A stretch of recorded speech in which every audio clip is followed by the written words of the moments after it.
Students, एमको final एबीएसटी के paper लागत एवं प्रबंध अंकेक्षण के अंतर्गत हमारा जो टॉपिक चल रहा है परिव्यय अंकेक्षक एवं व्यावसायिक नैतिकता, उसमें मैं आप लोगों को आज लागत एवं परिव्यय अंकेक्षक के दायित्व बता रही हूँ।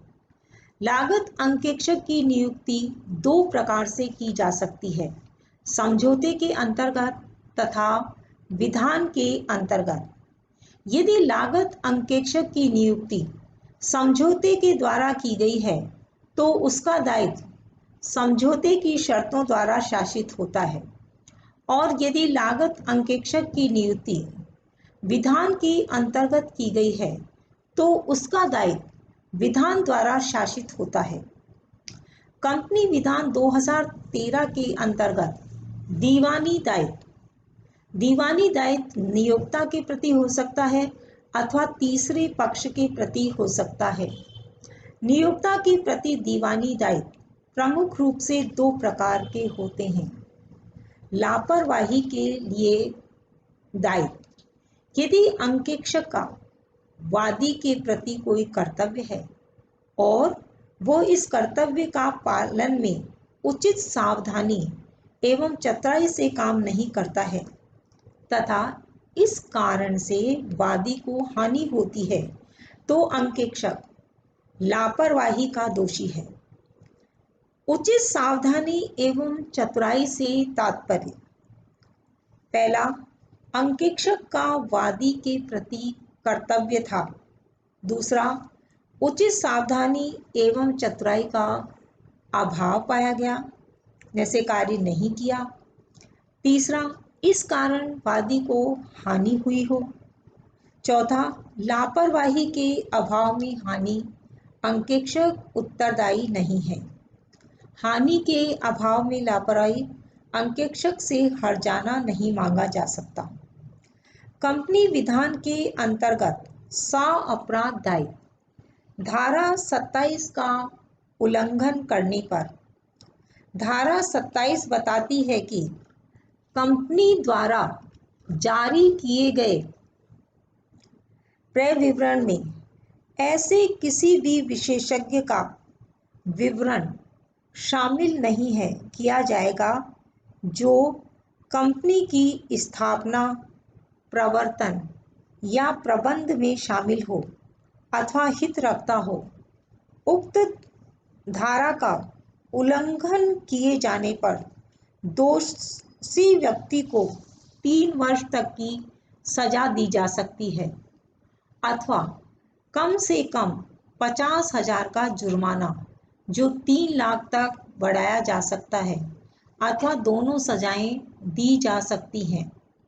दूसरा, धारा 147 के अंतर्गत दायित्व, यदि कंपनी का अंकेक्षक प्रावधानों का उल्लंघन करता है तो उस पर कम से कम 25,000 का जुर्माना जो कि 5 लाख तक बढ़ाया जा सकता है। तीसरा, निरीक्षक को सहायता न देने पर, यदि कोई अंकेक्षक केंद्रीय सरकार द्वारा नियुक्त निरीक्षक को बिना किसी उचित कारण के कोई पुस्तक या कागज पत्र देता है तो न्यायालय द्वारा एक निश्चित तारीख से पूर्व पुस्तक या कागज पत्र या प्रश्न का जवाब देने का आदेश दिया जा सकता है। आदेश की अवहेलना करने पर 1 लाख तक जुर्माने की सजा दी सकती है। खातों में जालसाजी करने पर कम से कम 3 वर्ष की सजा जिसे 5 वर्ष तक बढ़ाया जा सकता है तथा कम से कम 1 लाख का जुर्माना जिसे 3 लाख तक बढ़ाया जा सकता है।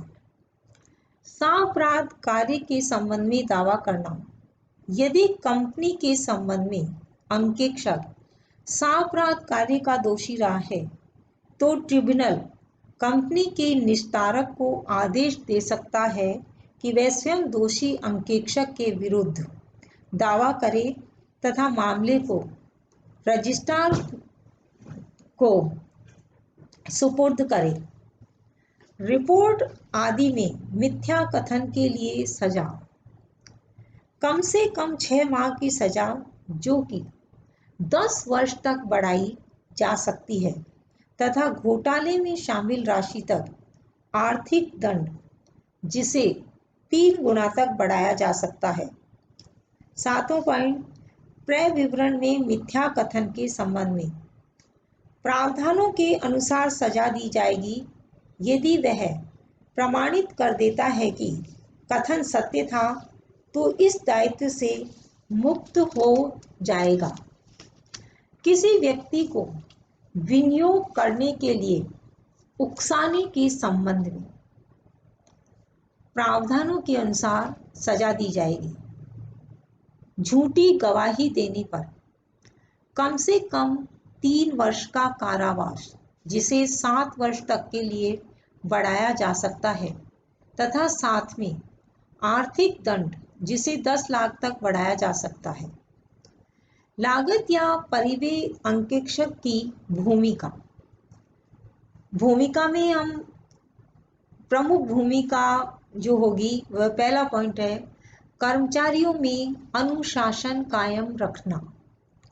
दूसरा बिंदु है अनियमितताएं, चोरी एवं गबन प्रकट होना।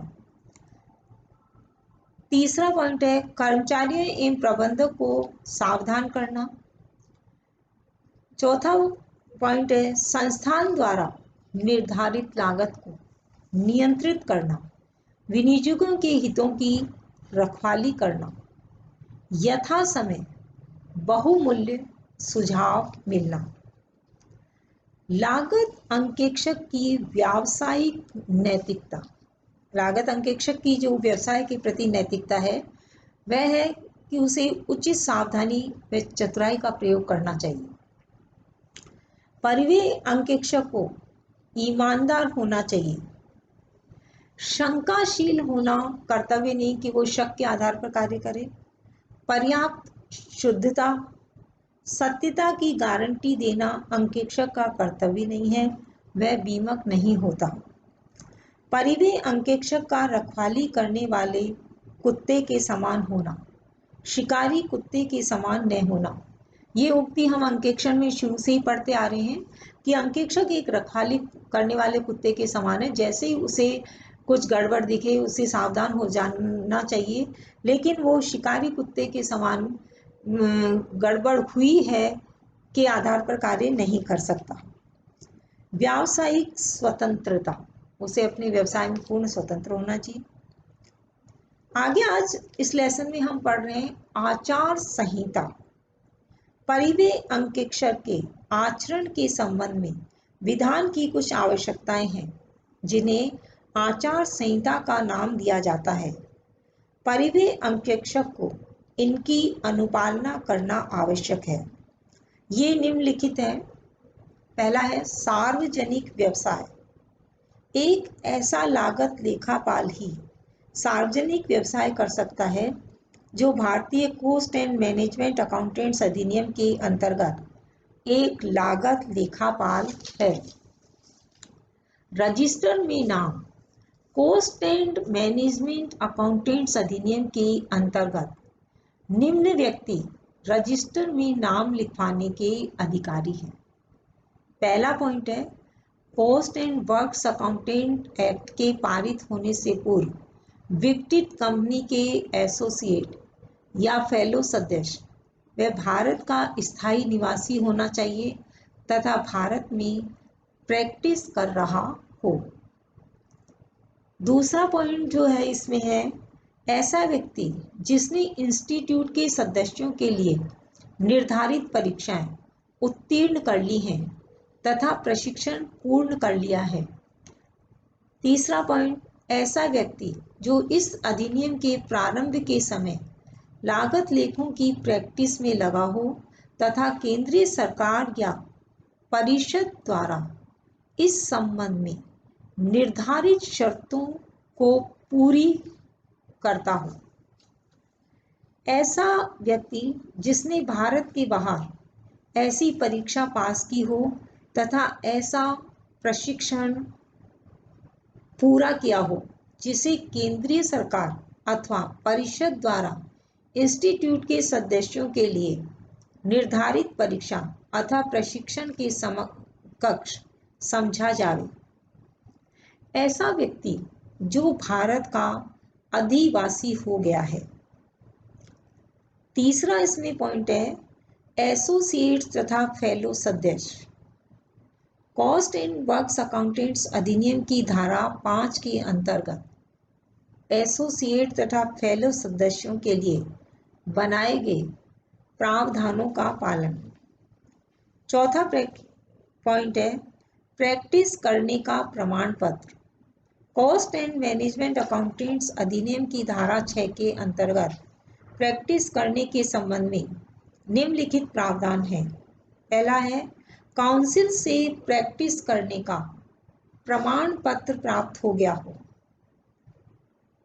दूसरा, निर्धारित वार्षिक शुल्क जमा कराना होता है जो प्रतिवर्ष 1 अप्रैल या उससे पहले जमा कराना होता है।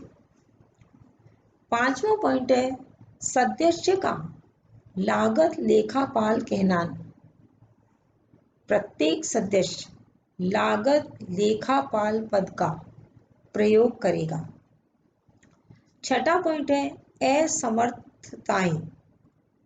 अधिनियम की धारा 8 के संबंध में इस प्रकार से प्रावधान है।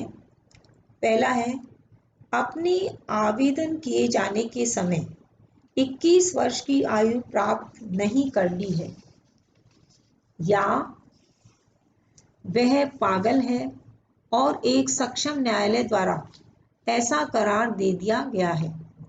तीसरा, वह अमुक्त दिवालिया है या चौथा, वह मुक्त दिवालिया है लेकिन उसने न्यायालय से ऐसा प्रमाण पत्र नहीं लिया है कि उसने दिवालिया होने का कारण दुर्भाग्य था न कि कोई दुराचरण, या भारत से बाहर किसी सक्षम न्यायालय द्वारा नैतिक अधमता वाले अपराध में दोषी ठहराया गया है। और अंत में जो असमर्थता का लास्ट पॉइंट है व्यावसायिक या अन्य दुराचरण का दोषी पाया गया। इन सभी के बारे में जानकारी प्राप्त की। आगे हम अगला चैप्टर पढ़ेंगे। Okay students.